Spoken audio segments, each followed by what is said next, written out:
Hello guys, हम आ चुके हैं यहाँ पे क्लास 10 मैथ का चैप्टर प्रोबेबिलिटी का एक्सप्लेनेशन लेके। मैंने इस चैप्टर के नोट्स डाल दिए हैं, लेकिन उस नोट्स को डाउनलोड करने से पहले आपको ये वीडियो देखना होगा, वरना आपको समझ में कुछ नहीं आएगा और फिर आप कहेंगे ये इसमें क्या लिखा है, मुझे कुछ समझ में नहीं आया। ठीक है, तो चलिए अपने एक्सप्लेनेशन पार्ट को स्टार्ट करते हैं। उससे पहले मैं आपको बता दूँ, अगर आप यहाँ पे मैथ, साइंस और एसएसटी क्लास 10 के सभी नोट्स चाहिए आपको, मैथ, साइंस, एसएसटी के, तो आप मेरा चैनल ज़रूर सब्सक्राइब करिए, क्योंकि इस चैनल पे सभी मैं नोट्स अपलोड करूँगा। अभी मैंने मैथ्स के सारे नोट्स अपलोड कर दिए हैं, इसके बाद मैं साइंस के नोट्स अपलोड करूँगा, फिर एसएसटी के भी करूँगा। तो ठीक है, अगर आपको यहाँ क्लास 10 में आप पढ़ते हैं तो आप ज़रूर से मेरा चैनल सब्सक्राइब कर सकते हैं, क्योंकि क्लास 10 वाले बच्चों के लिए ये चैनल बहुत ही ज़्यादा फ़ायदेमंद होने वाला है। तो चलिए स्टार्ट कर देते हैं अपने एक्सप्लेनेशन पार्ट को। तो फ्रेंड्स, यहाँ पे मैं आपको कुछ बताना चाहूँगा। प्रोबेबिलिटी का मतलब क्या होता है? प्रोबेबिलिटी का मतलब होता है संभावनाएं। यानी आपको कोई भी काम करना है तो आप उसकी क्या चांसेस रखते हैं, उसकी चांस क्या होना है, मतलब उस कार्य को या फिर किसी भी वर्क को कंप्लीट होने की क्या चांसेस हैं। उसकी चांसेस 50% है, 80% है या फिर 100% है। तो चलिए अपना फर्स्ट पॉइंट पढ़ते हैं, एक्सपेरिमेंटल और एम्पिरिकल पॉसिबिलिटीज़। तो यहाँ पे मैंने बताया है, जो एक्सपेरिमेंटल या फिर एम्पिरिकल पॉसिबिलिटी होती हैं वो सभी रियल होती हैं। ठीक है, अब जो पॉसिबिलिटी, ये प्रोबेबिलिटी होती है वो भी दो टाइप की होती है, एक रियल होती है, एक नॉट फेयर होती है। ठीक है, तो ये जो एक्सपेरिमेंटल और एम्पिरिकल पॉसिबिलिटीज़ होती हैं ये रियल में आती हैं। ठीक है, और नॉट फेयर का मतलब होता है अनबियास्ड, यानी अनबियास्ड यानी जो फेयर ना हो, या फिर जिसके बारे में हम लोग 100% श्योर होकर नहीं कह सकते हैं। ठीक है, और फेयर, इसका जो दूसरा पॉइंट है फेयर, यानी इक्वली लाइकली, यानी उस फेयर कार्य को होने के लिए मतलब लाइक्स जो हैं उसके, उस कार्य को होने के लिए वो 100% है। तो इसका एक, सॉरी फ्रेंड्स, फ़ोन आ गया था इसलिए मुझे थोड़ा डिस्टर्ब करना पड़ गया आपको। तो चलिए अपने एक्सप्लेनेशन को स्टार्ट करते हैं। तो मैं आपको बताने वाला था कि प्रोबेबिलिटी का एक फॉर्मूला होता है, ठीक है, ये वाला। तो फ्रेंड्स, ये बहुत ही मेन फॉर्मूला है, इसको आपको अच्छे से याद कर लेना है। फ्रेंड्स, ये चैप्टर ज़्यादा कठिन नहीं है, बहुत ही आसान है, लेकिन आप इस मेरे एक्सप्लेनेशन को सुन लेते हैं तो आपको ये और भी ज़्यादा आसान लगेगा। ठीक है, तो ये जो फॉर्मूला मैंने लिखा है ये बहुत ज़्यादा इंपॉर्टेंट है, इसको मैं आपको एक्सप्लेन कर देता हूँ।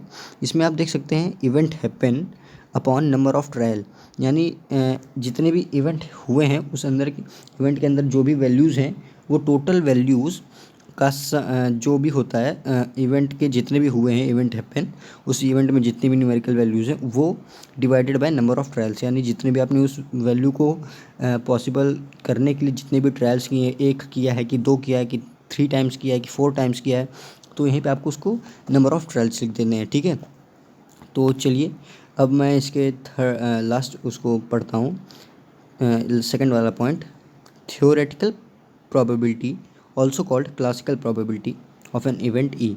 यानी यहाँ पे आप जो देख रहे हैं कि हमारे पास जो थियोरेटिकल प्रोबेबिलिटी होती है उसको हम लोग is also called classical probability. ठीक है, उसको हम लोग क्लासिकल प्रोबेबिलिटी भी कहते हैं। ठीक है, अब देखिए यहाँ पे जो मैं आपको ये वाला पॉइंट बताने वाला हूँ, ठीक है, ये वाला पॉइंट, ये फ्रेंड्स एक टेक्निक है, ये ठीक है ना, ये एक टेक्निक है जो कि बहुत लोगों को पता नहीं होती है, लेकिन मैं आज आपको बताता हूँ।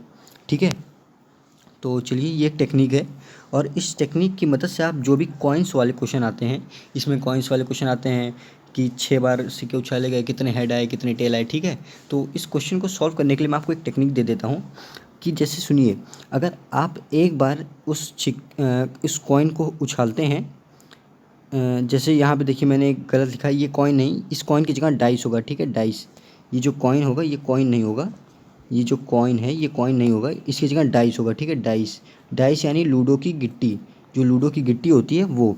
अगर आप एक बार डाइस उछालते हैं तो उसके 6 आउटकम्स हो सकते हैं। अगर 2 बार डाइस उछालते हैं, 6 का स्क्वायर कर देंगे आप, यानी 6 6 जा 36, यानी जितनी बार आप डाइस उछालेंगे उतनी ही बार 6 की पावर आप बढ़ा देंगे। 4 बार डाइस उछालेंगे तो 6 की पावर 4 हो जाएगी। ठीक है, तो चलिए अब हम लोग थोड़ा स्लाइड करते हैं और नीचे की ओर आते हैं।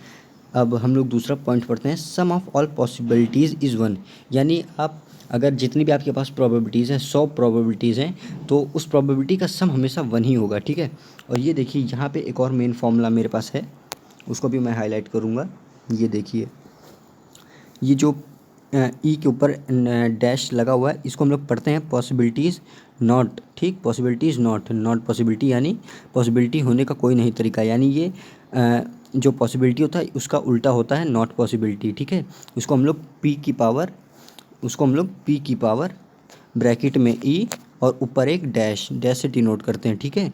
तो इसका एक ये फॉर्मूला है कि possibility not equals to 1 minus probability, ठीक है। ये फॉर्मूला बहुत मेन है। अब देख सकते हैं, मैं दूसरा पॉइंट पढ़ता हूँ, ई डैश ये वाला, यहाँ पे मैं मार्क कर दूँ ये वाला, ई डैश और ई आर कॉम्प्लीमेंट्री इवेंट्स, यानी ये दोनों जो होते हैं ये कॉम्प्लीमेंट्री इवेंट्स हैं, यानी ये उसका उल्टा है और ये उसका उल्टा है, ठीक है। अब चलिए यहाँ पे मैं आपको कार्ड्स वाले क्वेश्चन का एक इमेज दे देता हूँ जो कि एक बहुत ही बढ़िया नोट्स है, ठीक है। ये आप देख सकते हैं फ्रेंड्स, आपको उसको याद करना पड़ जाएगा। जो कार्ड होता है वो हमारे पास उस कार्ड का बंडल होता है, उस बंडल को हम लोग, यहाँ पे मैं मार्क कर देता हूँ, उस बंडल को हम लोग डेक कहते हैं और एक डेक में 52 कार्ड्स होते हैं, ठीक है। और उस डेक में चार वो हमारे पास सबसेट होते हैं जिसमें वो डिवाइड होते हैं, यानी 4 सूट होते हैं और एक सूट में फ्रेंड्स 13 कार्ड्स होते हैं, ठीक है।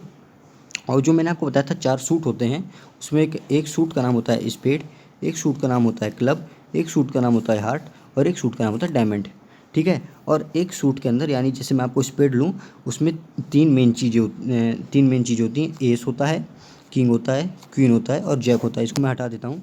और फ्रेंड्स यहाँ पे मैं बहुत ही इंपॉर्टेंट चीज़ बता दूँ, किंग, क्वीन और जैक मिलके फेस कार्ड बनाते हैं, ठीक है। हमारे पास जब किंग, क्वीन और जैक मिल जाते हैं तो वो तीनों मिल के हमारा फेस कार्ड बनाते हैं। बहुत से लोग क्या करते हैं, किंग, क्वीन, जैक और फेस को नीचे लिख देते हैं, वो अलग से नहीं होता है।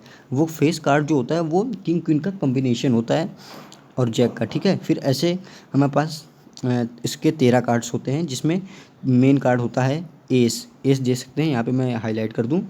यहाँ पे पहला कार्ड है एस, दूसरा कार्ड है किंग, तीसरा कार्ड है क्वीन, चौथा कार्ड है जैक और बाकी नंबर्स होते हैं 10, 9, 8, 7, 6, 5, 4, 3, 2, ठीक है। 1 नहीं होता है इसमें, 2 ही तक होता है। तो और यहाँ पे आप देख सकते हैं कॉम्प्लीमेंट्री, जो सबसे ये लास्ट वाला मैंने फॉर्मूला लिखा है, कॉम्प्लीमेंट्री मतलब 90 डिग्री, ठीक है। कॉम्प्लीमेंट्री सम होता है, ये कॉम्प्लीमेंट्री एंगल्स का उसका सम होता है 90 डिग्री। तो फ्रेंड्स यहाँ पे मैंने क्लास 10 प्रोबेबिलिटी का पूरा चैप्टर कंप्लीट कर दिया, बहुत ही आसान लैंग्वेज में। अगर आप इस एक्सप्लेनेशन को पूरा देख लेते हैं तो आपको कोई भी रेफरेंस बुक करने की कोई ज़रूरत नहीं है।